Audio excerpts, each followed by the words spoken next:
Lovecraft tem lugar de destaque no rol de escritores de horror, fantasia e ficção científica, e esse posto é bem justificado.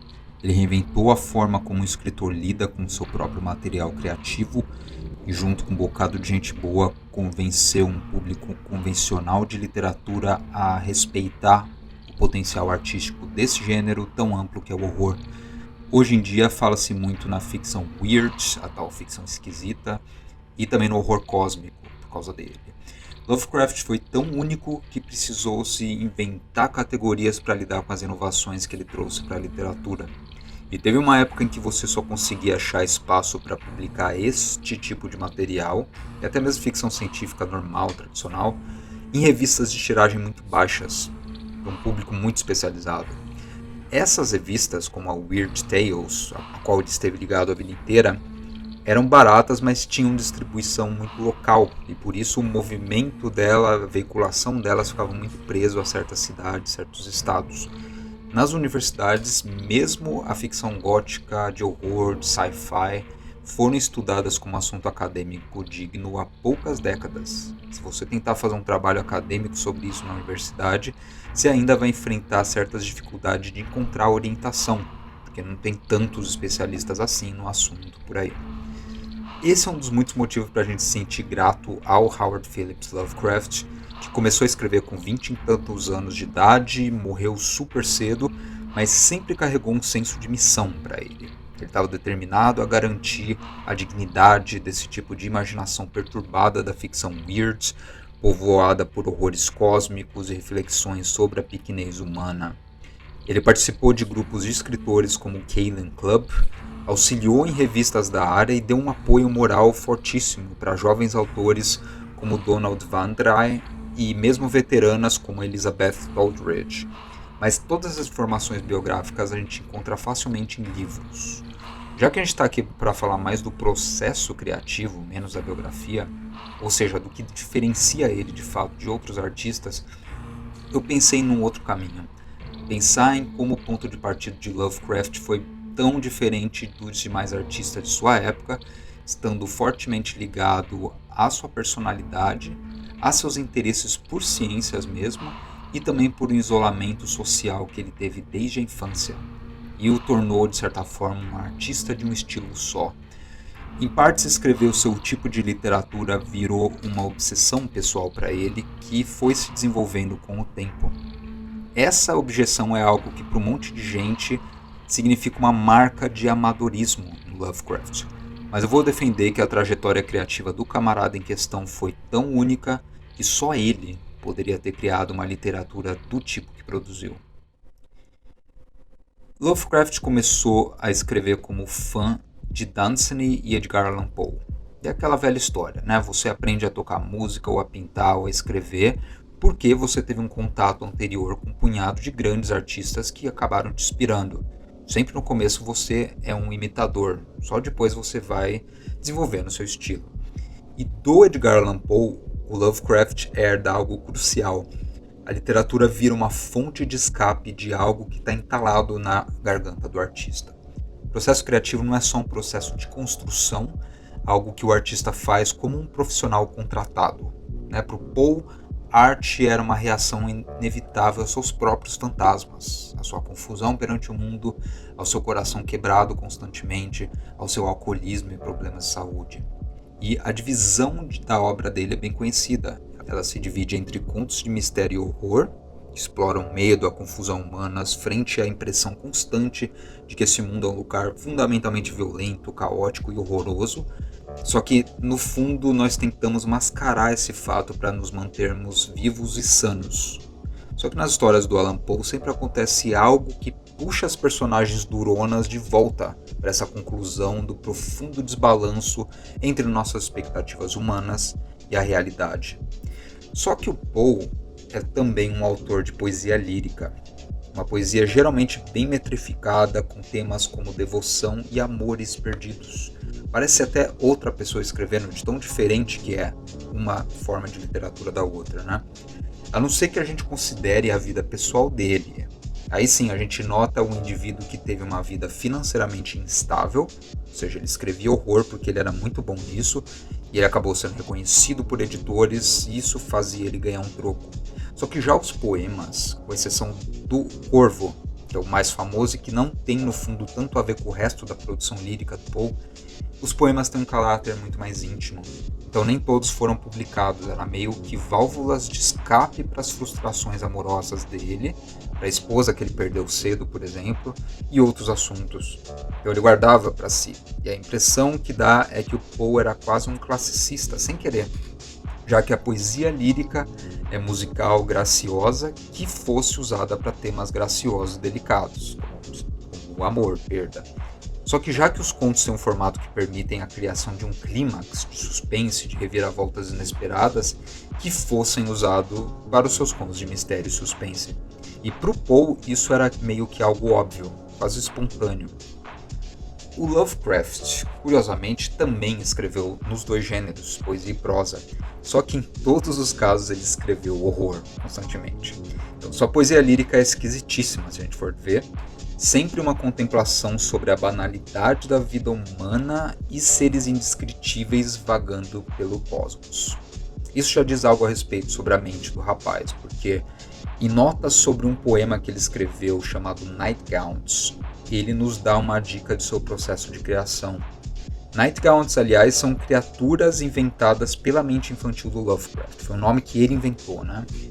E é uma espécie de criatura alada, emborrachada, que o perseguia em sonhos logo após o falecimento da sua avó, a Ruby Alzada Phillips, em 1896. Ele era um garoto ainda na época. E já adulto, ele diz não ter esquecido daqueles pesadelos. E eu cito aqui: pesadelos povoados por coisas que eu chamava de nightgowns. Vali-me do termo para desenhá-los após despertar. Talvez a ideia de tais personagens tenha vindo de uma edição de luxo de Paraíso Perdido, que é o livro do John Milton, com ilustrações de Doré, a qual encontrei certo dia no salão da ala leste. Nos sonhos, essas coisas costumavam me fazer rodopiar pelo espaço a uma velocidade nauseante, enquanto me perturbavam e empalavam com seus detestáveis tridentes. Esse é o fim da citação, é de uma carta do Lovecraft para o seu amigo de infância Reinhard Kleiner, de 16 de novembro de 1916.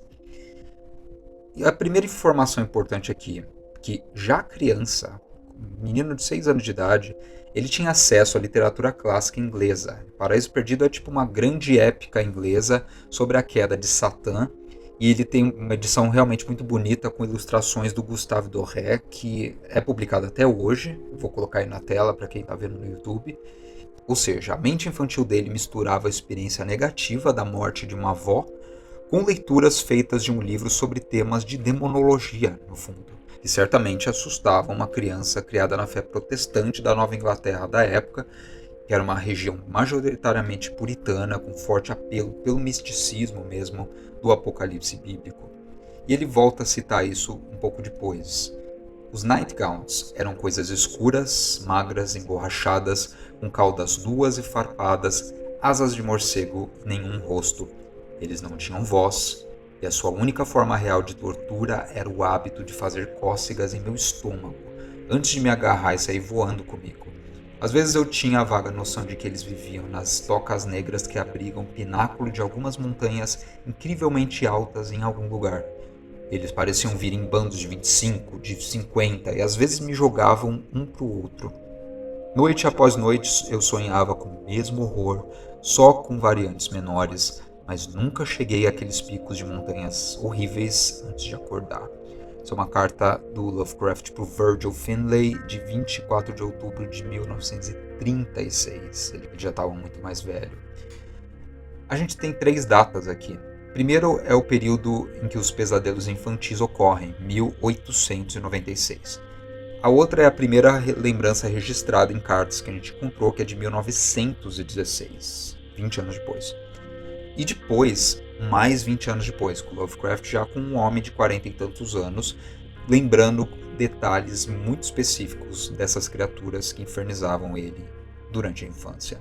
Esse é só um exemplo do rol de criaturas que foram compondo aos poucos todo o panteão mitológico que, para o Lovecraft, formou sua própria mitologia. Não é uma mitologia como a gente está acostumado ligado a uma religião, a uma cultura. É diferente você falar da mitologia dos gregos antigos, por exemplo, que tem o Pégaso, a Medusa, os deuses do Olimpo. Lovecraft foi certamente influenciado por leitura de seres mitológicos de outras culturas, mas ele tomou liberdades para nomear suas próprias criaturas, catalogá-las na sua cabeça perturbada e até mesmo criar uma coerência no seu mundo assombrado por pesadelos. E tem um amigo do Lovecraft, que é o August William Derleth. Ele ajudou a divulgar a ideia de que aquilo não era só um escritor, ele era uma mitologia ambulante. E aqui surge a ideia do Cthulhu Mythos, um repertório mitológico em torno da figura de Cthulhu, um grande deus, demônio da mitologia dele, e outros deuses do espaço. Esse foi o mesmo cara que fundou a Arkham House, a casa editorial, depois da morte do Lovecraft e ajudou a publicar suas obras postumamente, ou seja, ele encontrou essa coerência na obra dele e divulgou isso. No Wikipedia inglês tem um levantamento de 53 deuses do panteão Lovecraftiano, e eu vou deixar aí o link.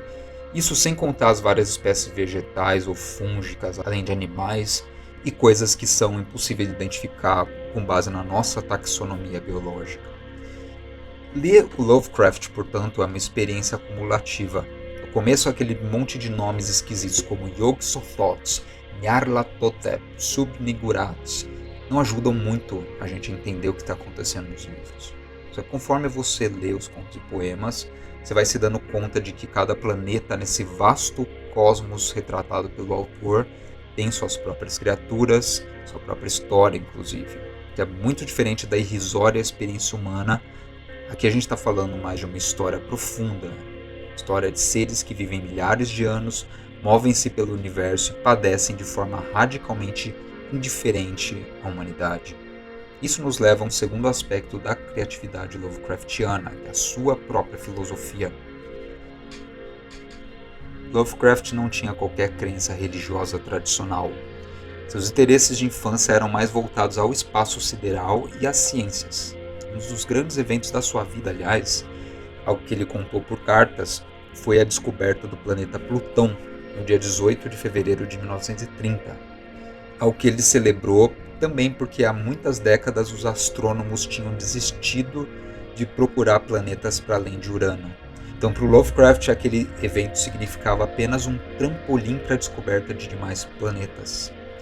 6 dias depois desse evento, ele começa a escrever o conto O Sussurrador das Trevas, onde ele menciona um planeta chamado Yuggoth, escrito como, eu cito aqui, o rebento mais jovem orbitando solitariamente no éter negro das bordas. Esse é o nome que o Lovecraft tinha dado para o planeta Plutão, que numa época em que os cientistas em si nem tinham determinado o nome desse planeta. Eles só tinham descoberto, temos um 9º planeta no sistema solar.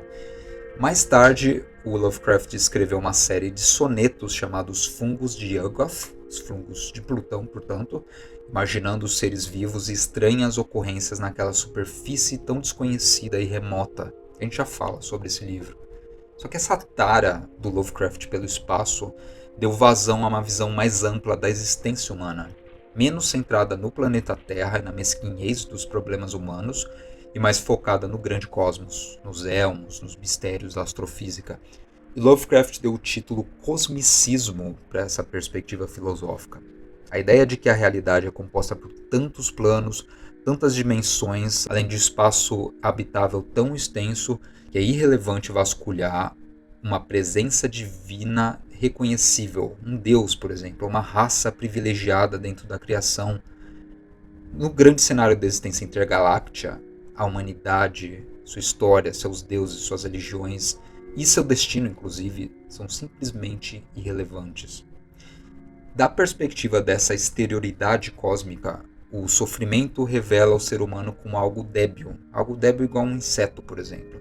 E o conto A Cor que Veio do Espaço talvez seja o melhor para representar isso. Eu vou citar aqui uma carta em que o Lovecraft comenta essa crença dele com um amigo. Ele diz: todos os meus contos são baseados na premissa fundamental de que as leis, interesses e emoções humanas habituais não têm validade ou significado em face do vasto cosmos como um todo. Para mim, Não há nada além de puerilidade em um conto em que a forma humana e as paixões, condições e padrões humanos locais sejam descritos como nativos de outros mundos ou outros universos. Para alcançar a essência da exterioridade real, seja de tempo, espaço ou dimensão, deve-se esquecer que coisas como vida orgânica, bem e mal, amor e ódio, todos os atributos locais de uma raça desprezível e temporária chamada humanidade, tenha qualquer existência. Apenas as cenas e personagens humanos devem ter qualidades humanas. Eles devem ser tratados com realismo implacável, não com romantismo medíocre. Mas, ao cruzarmos a linha para um desconhecido sem limites e hediondo, o exterior assombrado pelas sombras, devemos nos lembrar de deixar nossa humanidade e terrestrialismo na soleira da porta. Essa é uma carta a Farnsworth Wright, página 7 aqui. Eu vou deixar a referência do livro na descrição do vídeo e do podcast. Uma chave para ler e aproveitar Lovecraft é considerar quão pouco importantes suas personagens humanas são. A experiência de gente encontrando-se com o desconhecido, com livros bizarros indecifráveis, com deuses esquecidos, raças parasitárias que vivem em volta da gente desde sempre, só que nunca antes deram as caras, essas experiências são o que contam para ele.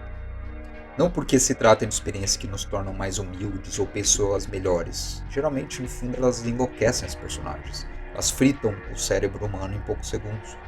O fundo da narrativa do Lovecraftiano é mais ligado à contemplação boquiaberta dos mistérios do universo, do estranho misto de pavor e desejo que eles provocam em nós. Afinal de contas, você pegando um livro dele para ler está motivado pelo mesmo misto de sentimentos. E ele, como escritor, só está devolvendo o que você pediu, pavor e fascínio.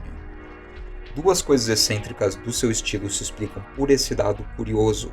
Primeira, o uso de palavras em línguas estrangeiras que não existem, sempre nomes sugestivamente arcaicos que misturam cóptico com hebraico, com árabe antigo e qualquer outra coisa doida que ele mesmo inventou, coisas tipo Yagoth, Sarnath, Cthulhu, ou coisas tipo Katanathoa.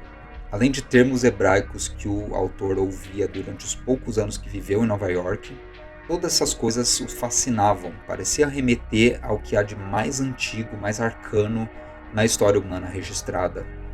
Como há mais chances da gente encontrar conhecimentos ocultos ou esquecidos nas coisas antigas? Bem, façamos as contas. Personagens Lovecraftianas vão encontrar conhecimento sobre o horror cósmico que nos rodeia adormecido em livros antigos, escavações arqueológicas, às vezes no fundo do mar. Então o que a gente chama de história e civilização para ele é, no fundo, só uma longa distração que a humanidade criou para afastar os antigos pavores da noite, da morte, de monstros e daquilo que a nossa ignorância nos impede de ver para nos manter sanos.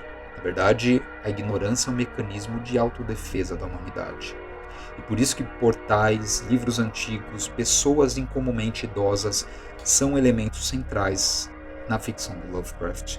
Elas são o vínculo com esse mundo da exterioridade cósmica, digamos, e uma vez que são encontradas, esquece. Toda a fachada segura e civilizada da vida humana começa a ruir. Mas onde que fica a poesia na literatura Lovecraftiana? Porque a gente falou rapidamente sobre o Poe, só que como o Lovecraft, com ideias tão elaboradas sobre a existência humana e o cosmos e tal, conseguiu se valer do formato mais enxuto da poesia lírica. Ou seja, o que a poesia lírica era para ele. Vamos ler as próprias palavras dele numa carta para o seu amigo Frank Belknap Long Jr., que foi inclusive o editor dele por um tempo. E ele diz: sonetos, ao que me parece, são proeminentemente o veículo de ideias completas. Em suma, é uma poesia quase tão intelectual quanto a poesia pode ser antes de deixar de ser poesia. Algo inerentemente reflexivo e analítico sobre o formato em si do soneto.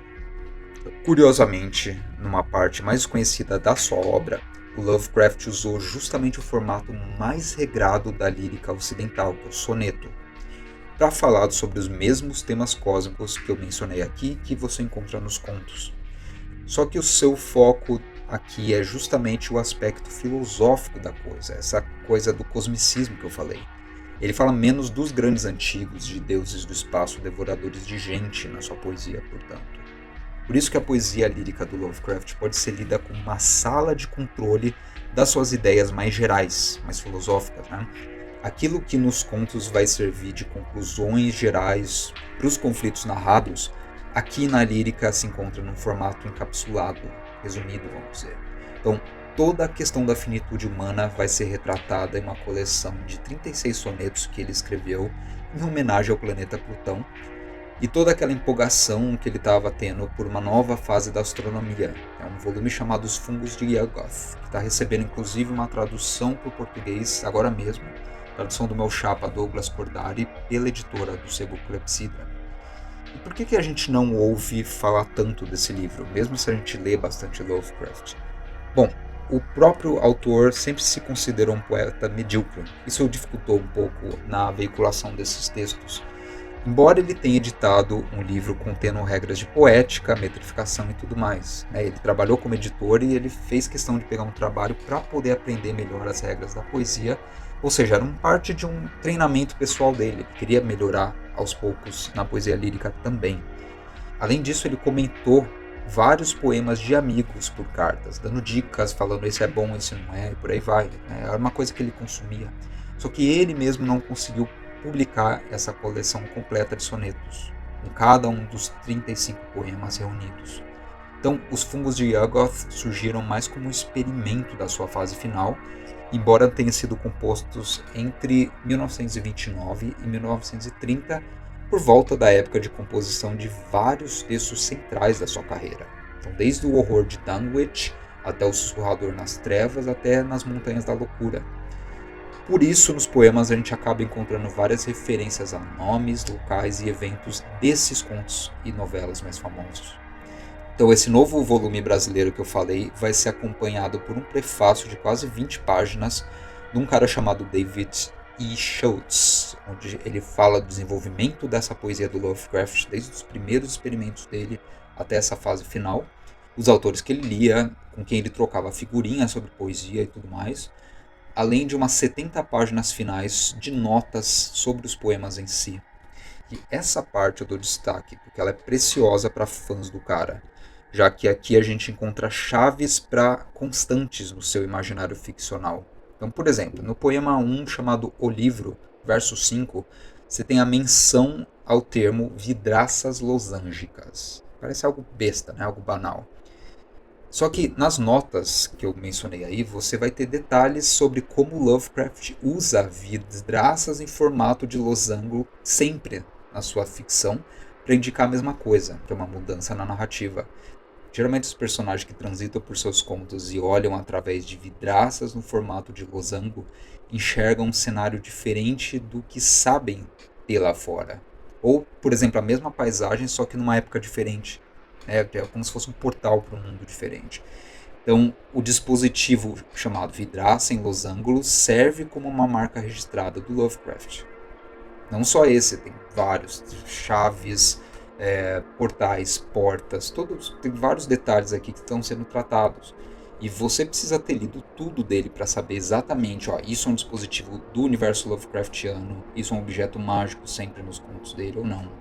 E o cara que fez essa pesquisa fez esse serviço pela gente, inserindo notas que vêm até dos cadernos pessoais de rascunho do autor, além de cartas a amigos, comentando os contos, etc. Então está tudo muito bem detalhado, com referências diretas aos contos e demais textos para quem quiser pesquisar e se inteirar mais dessa criatividade imensa que foi a de Howard Phillips Lovecraft. E eu tive o prazer de traduzir justamente essa parte das notas e do prefácio. E acreditem, eu não estou ganhando nada para divulgar o livro. É um trabalho de pesquisa tão bem feito que faço questão aqui de divulgar. Isso vai interessar um monte de gente. E a tradução do Douglas Cordari, aliás, é uma tradução muito bem feita. Ela está seguindo a métrica, tanto as rimas quanto os esquemas de sílabas dos poemas originais e reproduzindo a musicalidade do Lovecraft, que era, no fundo, um baita de poeta também. Ele tem seus méritos. E é outro trabalho magnífico que vale a pena checar. Para quem tiver interesse nesse livro, ele vai entrar em campanha de pré-venda no dia 15 de junho de 2021. Vocês conseguem ter acesso e ser atualizado a respeito dessa campanha no endereço seboclepsydra.com.br nas redes sociais da editora do Sebo Clepsydra. Eu fico por aqui. e agradeço a audiência de todos. Até a próxima.